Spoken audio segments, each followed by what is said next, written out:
Hey guys, and welcome back to Yu-Gi-Oh! Everything. My name is Pete, and welcome back to another episode of Legacy Reviews. This week, it is episode 22 of our trilogy of our 3 shows going on. If you've been here before, if you're new to the channel, welcome.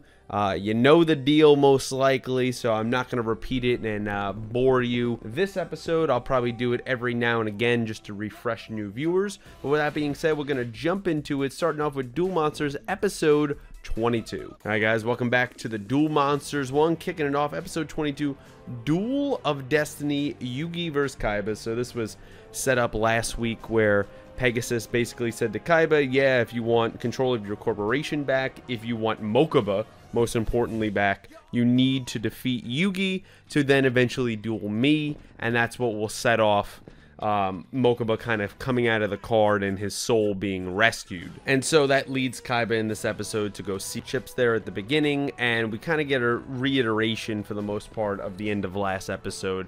You know, a couple new lines of dialogue, including Pegasus giving Kaiba the 5 chips. But then we cut to the group outside, and we see them climbing kind of out of the labyrinth area, and they end up being right in front of the castle. They didn't really need Bakura's Millennium Ring to find out where they were. If they just looked up, it's almost like, you know, they were, even though at the time of the show this wasn't existing, it's like a bunch of kids, if you think about looking at their cell phones and they don't look out into the real world. That's kind of how I felt that scene went.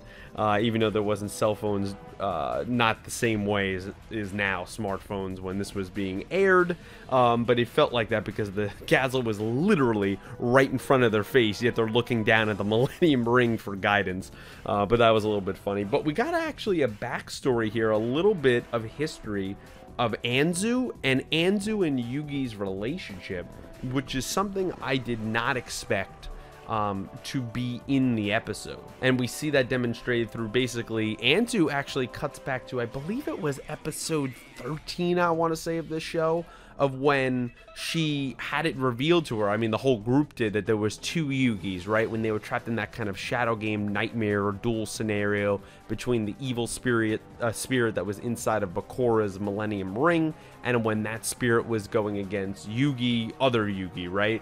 And they were all like characters on the duel game, and they all took on their favorite monster, and it was a game of literally life and death for everyone going on. And Yugi ended up winning. We ended up trapping the Bakura evil side, the spirit that was in the Millennium Ring, in the Shadow Realm, in that graveyard where it was being chased around by a Grim Reaper. And in that episode, Yugi revealed to his friends that, hey, there's him as Yugi, and there's this other spirit, Grim Reaper. And in that episode, Yugi revealed to his friends that, hey, there's him as Yugi, and there's this other spirit that kind of sort of lives inside the Millennium Puzzle, and he's come to discover that. But there really wasn't much more, and they questioned that when they woke up, and then it was never really touched on. They thought, it's all a dream. They all had a laugh, right? And Yugi and Bakura kind of stared at each other. They nervously chuckled, and no one really went back to it.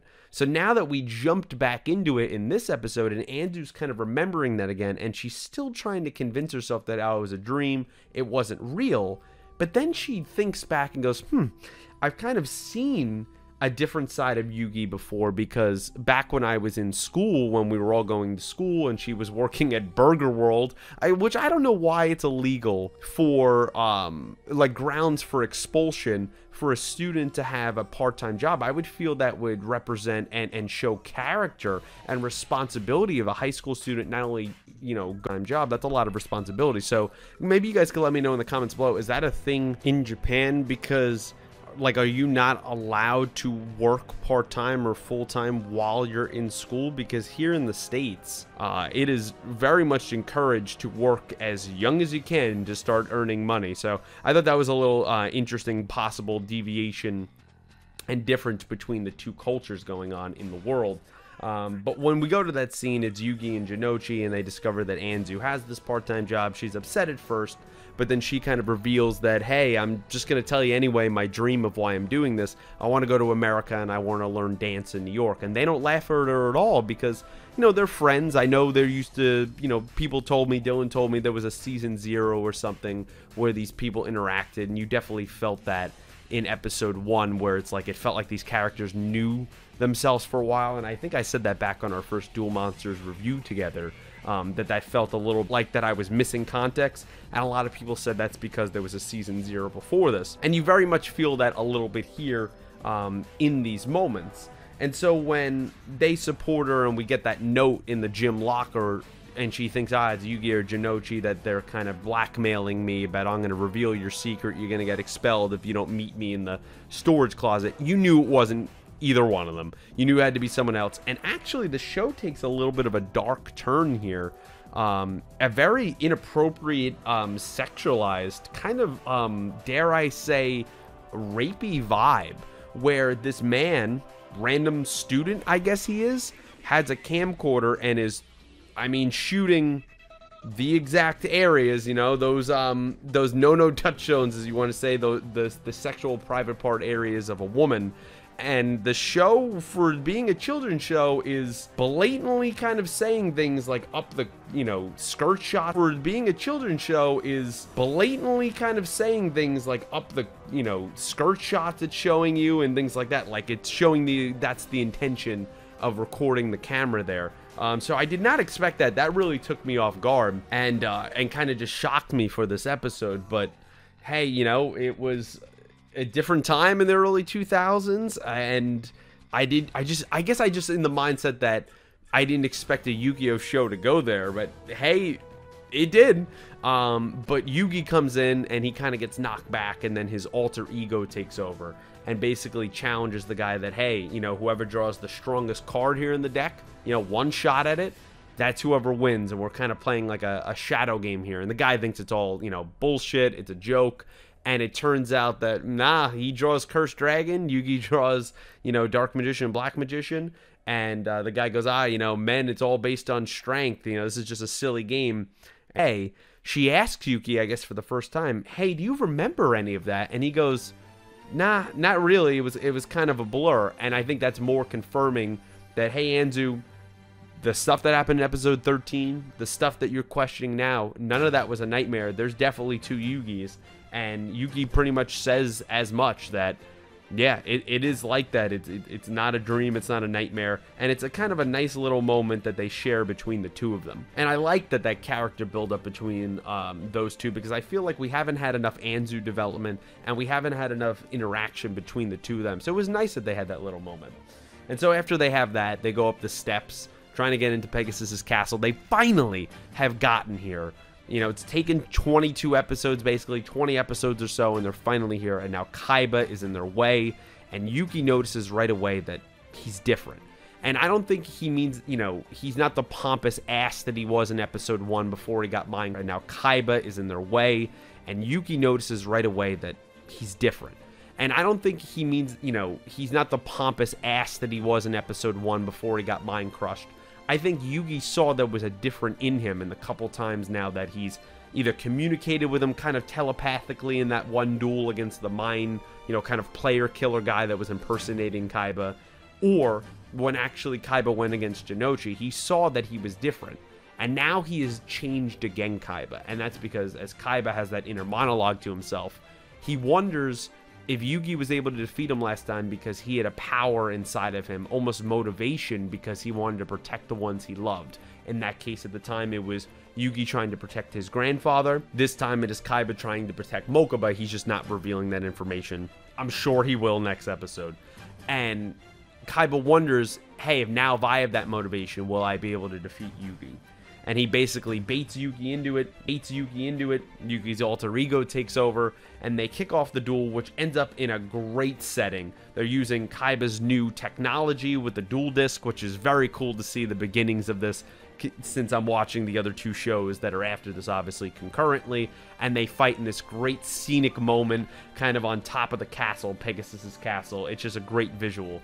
Bandit Keith even is a spectator. He's supposedly the first one here, even though obviously Kaiba and Yugi are actually the first people here, and he's going to watch this going on.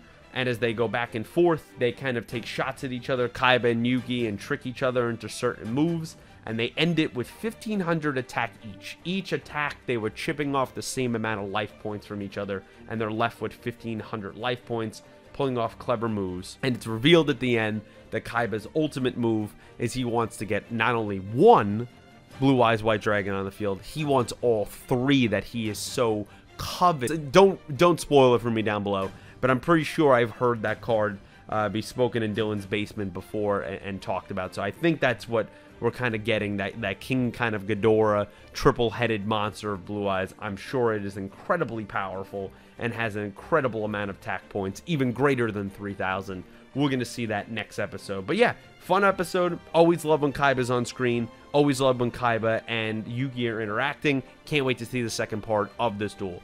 I'll be back for episode 22 of GX, so wait momentarily. Hey guys, and welcome back to the GX side of the review. This is episode 22 of GX.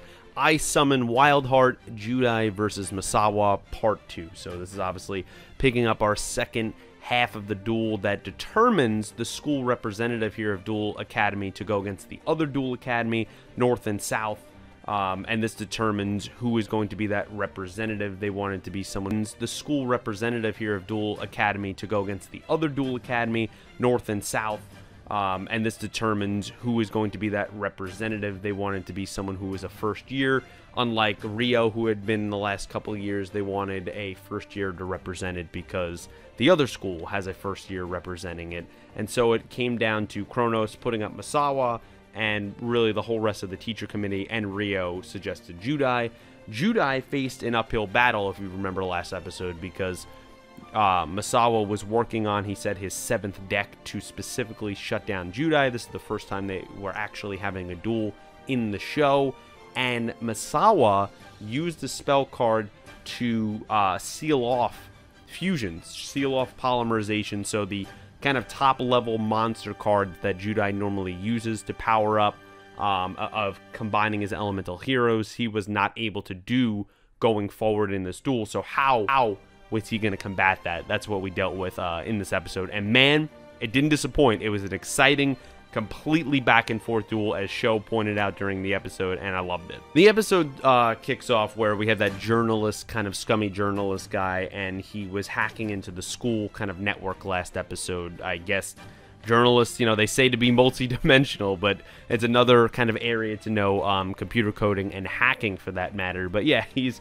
doing that. He's breaking into the school database, and he's really digging up dirt and trying to piece together the story of what's going on in that kind of ghost-like dorm where Asuka's brother's gone missing, where a lot of students have gone missing, and it's actually a story that should be brought to light, but the school is covering up nonetheless because there is something going on there. They really haven't gone into detail at this point, but they've hinted at it and outright said it many, many times. I'm sure we will cover that at some point during Season 1, but the journalists in maybe America or other parts of the world, and that's how they're covering up that of why these people have disappeared. He did a little basically quick search, a journalist did, and was able to prove that, hey, this is going on. This is a cover up here at the school, and he could take down Duel Academy and really just put a tarnish on the name of the school. And so as he's thinking about doing that, and as excited as he's going to be that this is going to be kind of the scoop of a lifetime,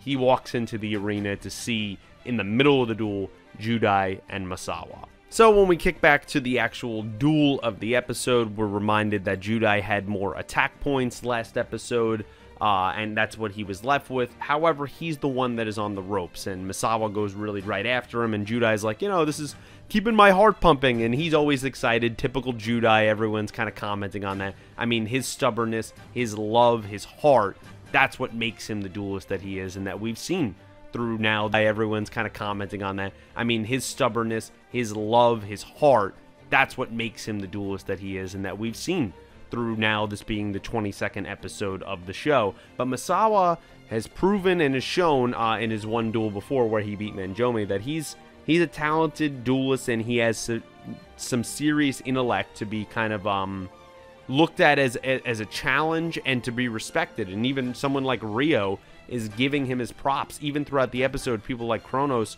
are wondering, why is this guy raw yellow and he's not an obelisk blue? And, you know, Kronos, of course, blames it on Judai that everything's been messed up since he got there. But he's had the opportunity. Misawa has been shown that he has the opportunity of moving up, and right now he's staying where he's at because he wants to improve in the middle dorm. And I like that, because it creates some variety, right? We have some people in the red dorms, some in the yellow, some in the blue. I like that. Where I don't want to stack every. His kind of first inclination is he already had Avion in defense position. He switches Sparkman to into defense position because he's kind of reeling of what he's going to do. And Misawa goes right after him with Mathematician. He goes after him with his Water Dragon, and he really has kind of Judai on the ropes of what move is he going to make now that he doesn't have polymerization. And so Judai comes up with Bubble Man. He equips Bubble Blaster to it, is able to deal 100 damage by getting rid of Mathematician. But kind of Misawa set up for that because when Mathematician is destroyed, it has an effect that ends up kicking in. And that effect is that, Misawa is able to draw 1 card. Judai is drawing 2 cards, and he's setting those on his field. And then he activates Continuous Spell Mirage of Nightmare. And that was really to just set something else in motion as well when he's going on into duel. It's just one after the other, as Judai remarks in the episode that, hey, if I don't have fusions, I still have combo power for my spells, for my traps, for something else in motion as well when he's going on into duel. It's just one after the other, as Judai remarks in the episode that, hey, if I don't have fusions, I still have combo power for my spells, for my traps, for my monsters.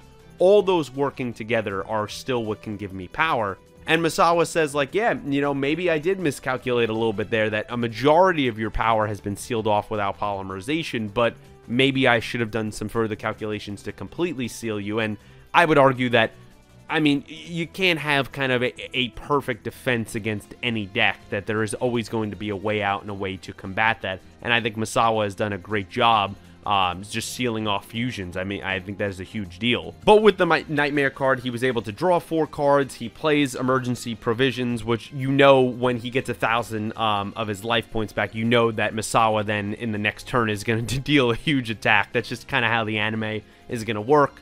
That he's able to narrowly survive some attack because he is getting. This makes a remark that he's able to skillfully avoid the disadvantages of the Nightmare card. So maybe you guys could comment below, like, it seemed like at that moment it was a good thing that it helped him draw 4 cards. He able to then, quick play Emergency Provisions. What is the downside to that Nightmare card that Judai played? Let me know in the comments below, because they didn't really remark on that in the episode. And Misawa really comes right back at him, and he uses an OG kind of card. You see Emergency Provisions there. Now you get Pot of Greed, so he's able to draw 2 cards out of his deck. And with Pot of Greed going into the graveyard, he added now 10 cards into his graveyard, and that was able to turn the dragon that he had previously in there, the Carbon Dragon, into like a Diamond Dragon. And so now with that on the field, he's able to attack Bubble Man.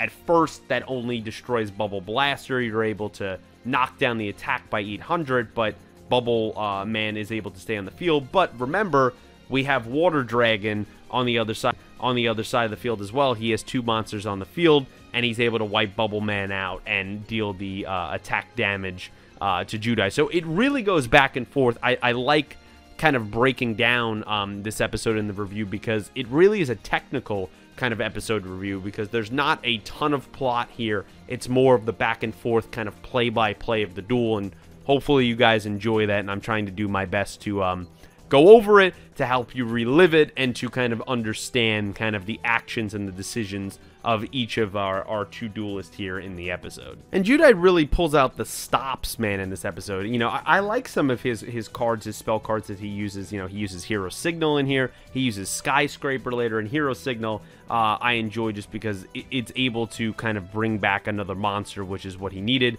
He got Clayman back onto the field, and at first I was like, I know always Judai has a method to his madness, right? But with 800 attack, I was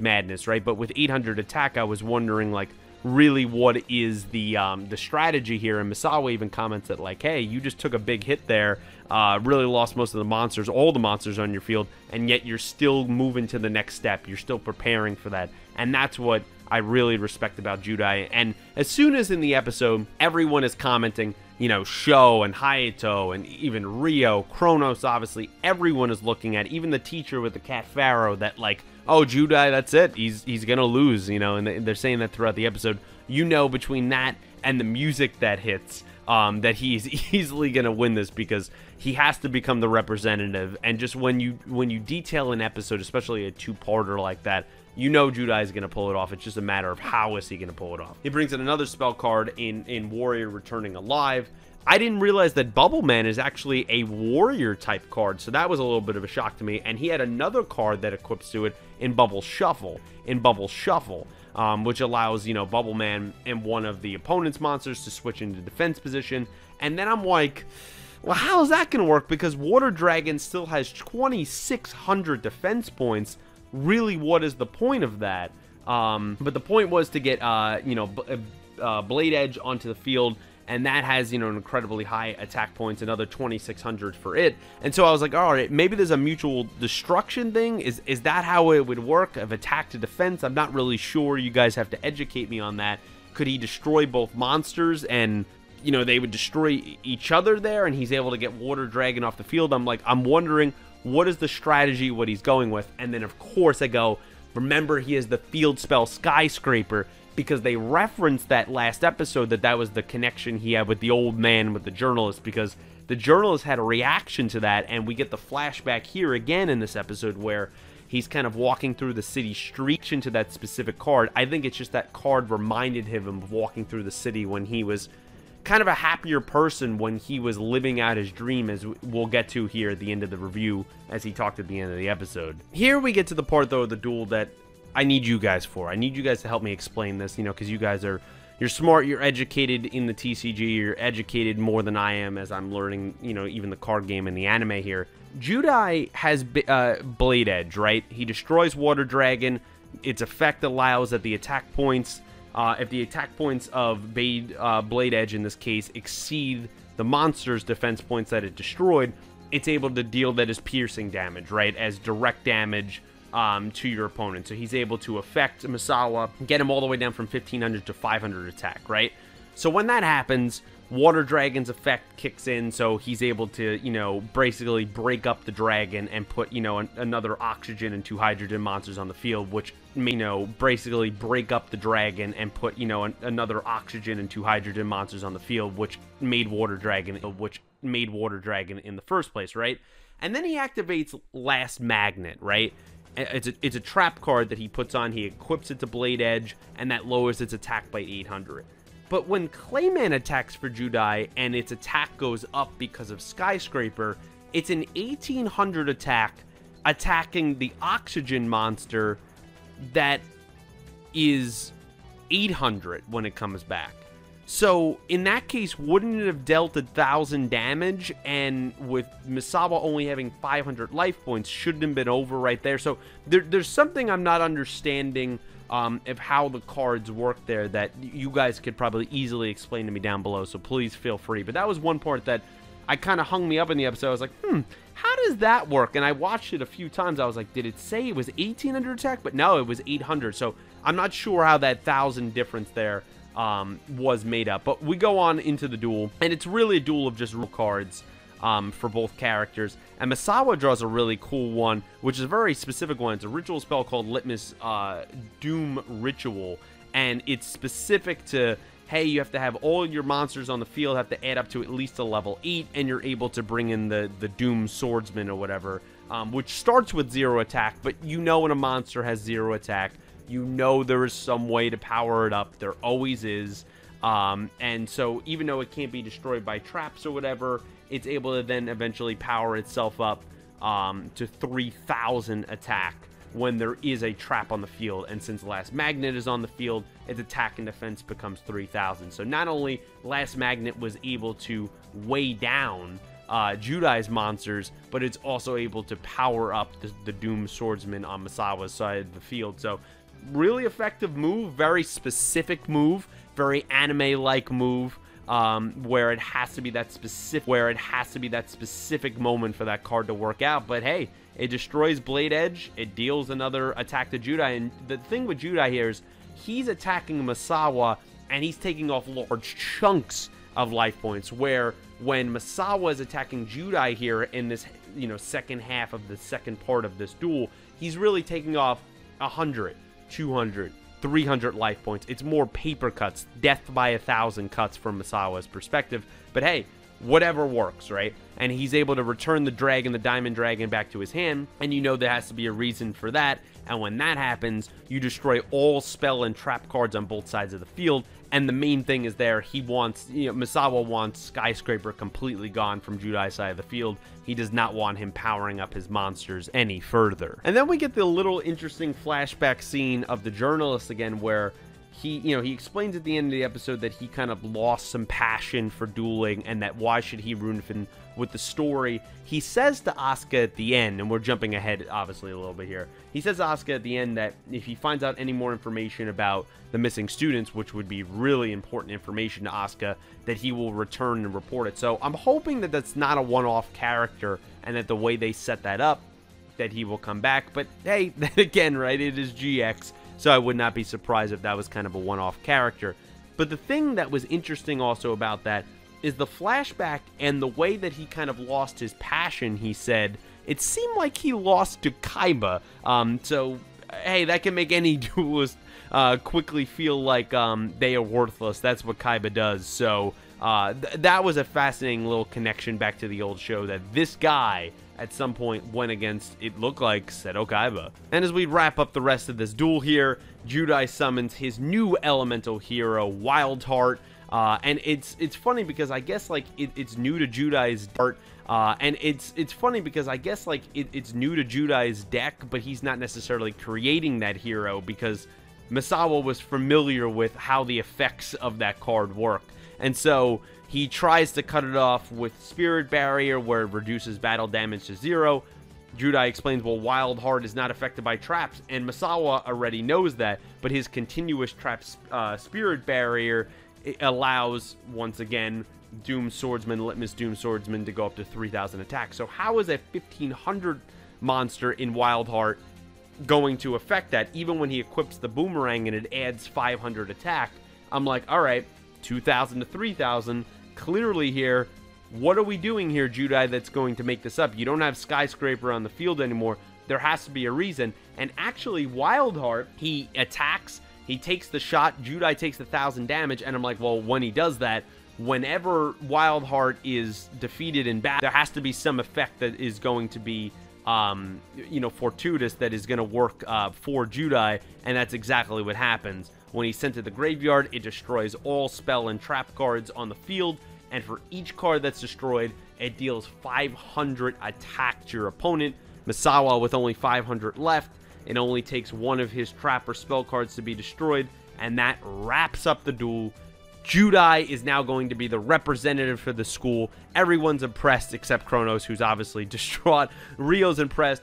Asuka's impressed by the hidden power that he has, and he even inspired the journalist to want to go back into the world, not expose them, and to maybe be an ally in the future. That is what Judai does. That's what he brings to the table. A fantastic duel, and Misawa ends it with, hey, maybe my 8th deck will be able to defeat you. So I look forward to them eventually dueling. Yeah, a long part here, a lot to discuss here in episode 22 of GX review I've ever done, which is strange to say. But we're going to finish this Legacy review off this week with episode 20, so I'll be right back. Alright guys, and welcome back to the final part of the review this week. This is episode 22 of 5Ds, Disclosed Past, the Dueler Profiler versus the Black Rose Witch. And yeah, the title exactly explains what is going on in this episode, and it kicks off really where we pick up last time, where Bomer tried to assassinate Godwin. For good reason. Let's be honest here, the man is absolutely insane, and Yusei did the whole hero card thing of saying, hey, you're better than this, you'll be no better than him if you end up killing him. He was arrested, Bomer, and Bomer tells Yusei to complete his mission.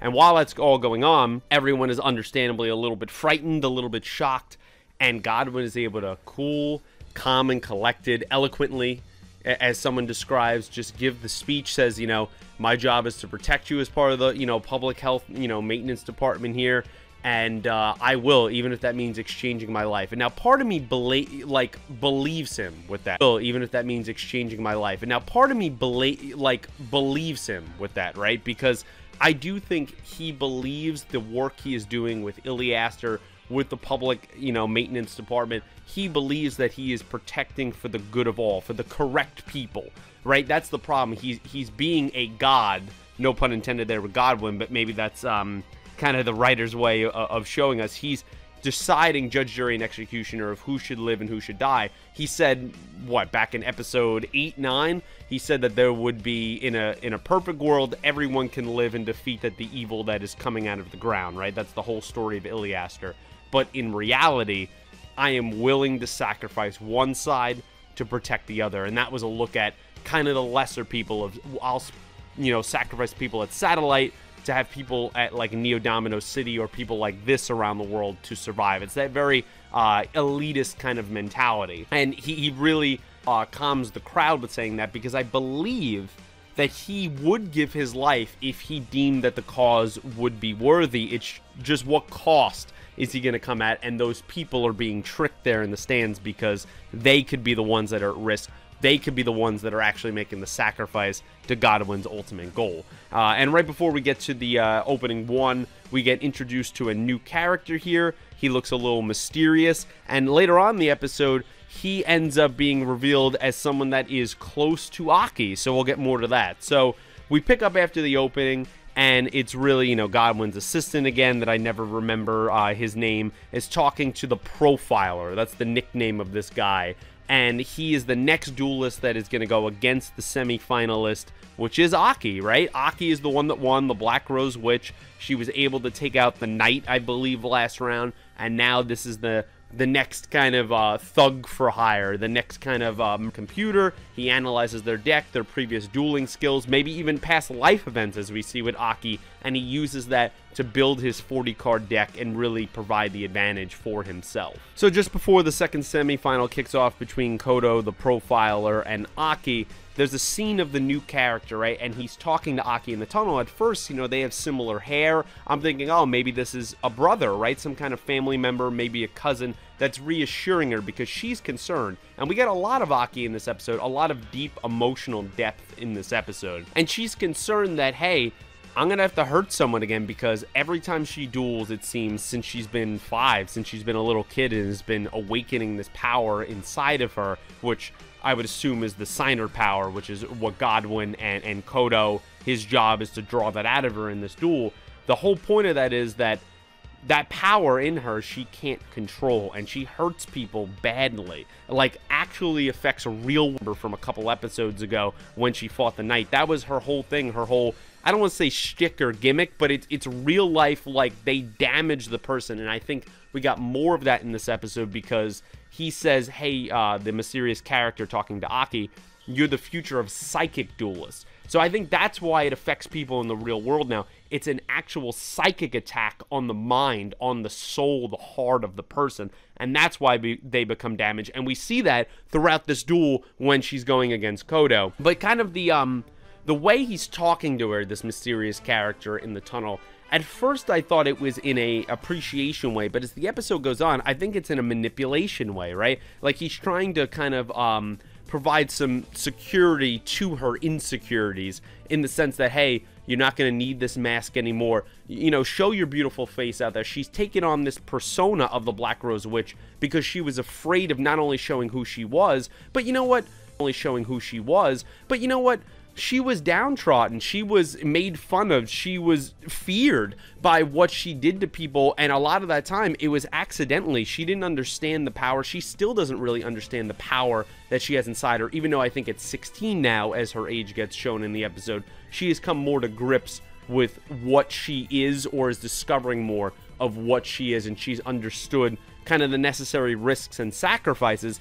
That doesn't mean, though, that she loves doing it. As she said, she was going to have to hurt someone else, and she did not want to do that. She only gets more and more, I think, amped up as the duel goes on. And so the duel kicks off, and it basically goes exactly the way we've seen, 2 or 3 Aki kind of duels now, at least these last 2, is she's summoning tokens onto the opponent's field, or they are summoning onto her field. She usually brings Black Garden out, which halves the attack of any monster, kind of just envelops it in its vines.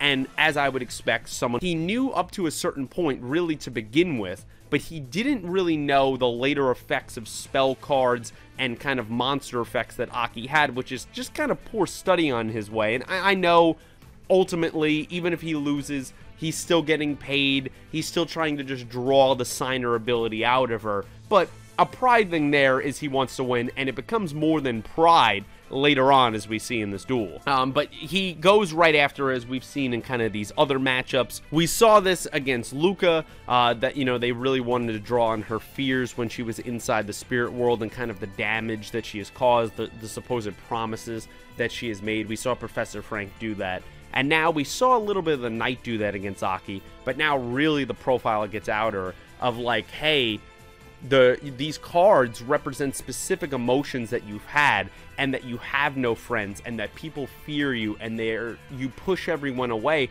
and for a good reason, because these people, hey, these cards represent specific emotions that you've had, and that you have no friends, and that people fear you, and you push everyone away, and for a good reason, because these people don't want to be near you because they don't want to be hurt. And he goes, yeah, remember that event that you had when, you know, you were 13 years old and you seriously hurt one at the Duel Academy? So this world also has a Duel Academy. I imagine that's kind of in every Yu-Gi-Oh, even though it's more focused so far on GX. But he talks about, hey, you know, you're the psychic duelist. He knows that she's a psychic duelist. He knows all the past events and connections of where she has hurt people. He literally says specifically 3 years ago and the exact date of when she hurt a classmate, which I guess at that point, you could see, you know, her school uniform she's got going on. She doesn't have the witch persona. She has taken that on with the look of her outfit, especially with the mask, because I imagine she probably dropped out of school after that because everyone feared her,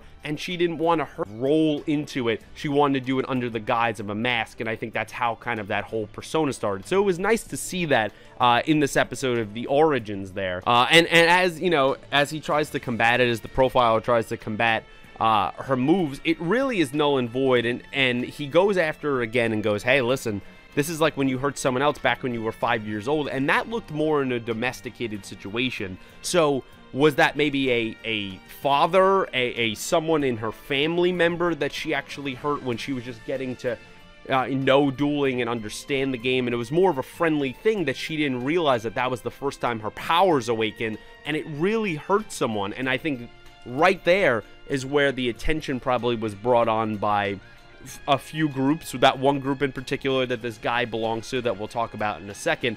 But that was the starting point, and then 13 was the ceiling point, and there was probably a few instances in between of her accidentally hurting people,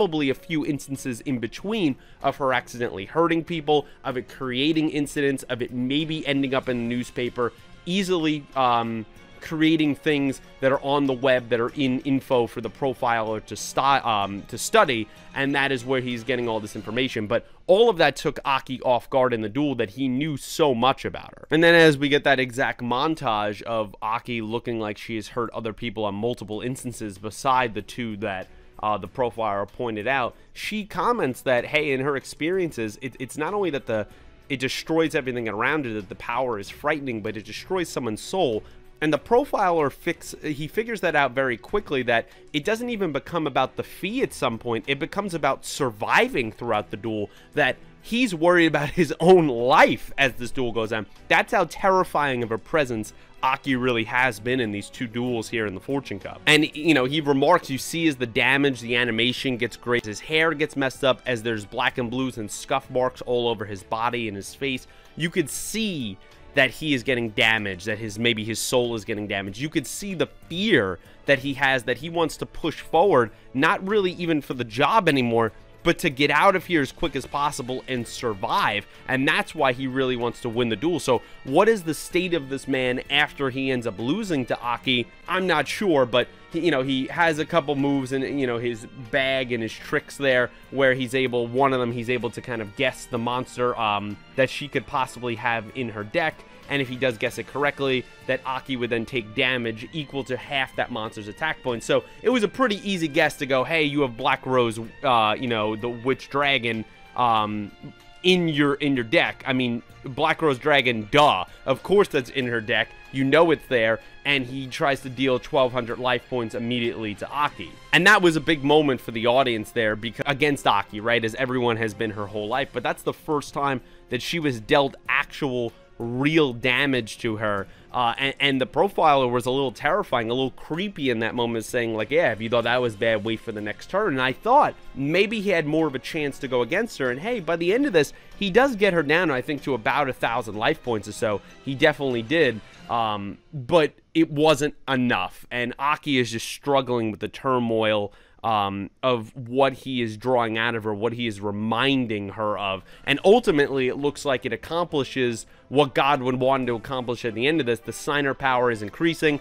That crazy doctor comes back. And you see the things that Aki is going through. She makes another comment where she says, physical scars heal, scars of the heart never do. And I think that's it's twofold, because one, it speaks to her, it's killing her heart, everything that she has done, the pain has led to power, and that has changed, never do. And I think that's it's twofold, because one, it speaks to her, it's killing her heart, everything that she has done, the pain has led to power, and that has changed her, but knowing that pain has given her power, she says. So it's kind of a one of those relationships where it's like the heads of a snake, right? Like, as I think it's an old tale, right, where it's a two-headed snake. As you're biting one on one side, you're watching the venom kind of come into you on the other side. So as she increased in her power and has made her more of a terrifying duelist, it has also done damaging effects to her own soul, to her own heart, and has left scars on that. And that is slowly kind of devolving her as a person and more into a weapon, into a monster, as the profile calls her during this episode. Kind of a terrifying witch that she has been drawn up to be. And then we get a shot, as we feel terrible for Aki. I'm divine of the Arcadia movement. So does he classify himself as the leader there, and so he gives him the title of divine? Is his name actually divine? I highly doubt that one. But I don't trust this character, and he gives a look here at the end of the episode that is that classic anime look of not trusting who this person is. But he says, hey, my powers are not on the level of yours, but I have similar powers to that. And the Arcadia movement, I guess, is for psychic duelists. And it was supposed to be some kind of secret movement, but hey, the profiler knows about it, whether Godwin told him about it or he researched about it. It's a utopia for psychic duelists. And all of knowing all of those things is what really takes a toll on Aki, but I think it has an adverse effect. Because while you're trying to draw the signer part out of her, and that is working, it's also making her hate more and more and more the profiler and putting him in my guy. Is it probably a mistake? I'm sure, given the look that he kind of gives at the end of the episode, which seems to say that he has not great intentions. However, hey, maybe I'm completely wrong, and he's going to be a better person than that. The duel goes back and forth where now the mad profiler, which is ironic, he summons Mad Profiler onto his field. That's kind of his ace card, has 2,600 attack, and it does a cool move here where it has the ability that any of its effect, that any type of card that's discarded, whether it's a spell card, a trap card, a monster card, it could equally destroy that on Aki's side of the field and get rid of that. So if he destroys a spell card, it destroys a spell card for Aki, and that's how he's able to get rid of the Black Garden. And I like the little animation where the card goes into the Mad Profiler's hand and then disappears. I thought that was really cool. But in the final part of the turn, he basically disappears. I thought that was really cool. But in the final part of the turn, he basically puts 2 equip spells on the Mad Profiler, and that was to kind of boost his defenses and protect him against Aki. And it worked. It really did work all the way until the end. And she gets, Black Rose, dragging out. You're able to see that there's a turning point here, even though he's going to expect that. And as she gets hit more and more and knocked down to 1,000 life points, Aki kind of loses the little braid in her hair. Her hair flows down over her face. She looks absolutely terrifying, which was the intention of the episode, and really kind of draws up the emotions of fear that you have watching this character. And I can't wait to see her go against Yusei, who he's a personable guy for the limited words that he says. So I wonder what he can draw out of her, what information he can bring out of her, and maybe a friendship can develop there. But hey, knows. But Aki makes a lot of great quotes in this episode. And another one she says, she goes, "I won't forgive someone like you who stomps on a person's heart." And that was what I commented on earlier, that the more and more he draws this out of her, the more and more she hates him. And she goes, "I'll carve pain into your body."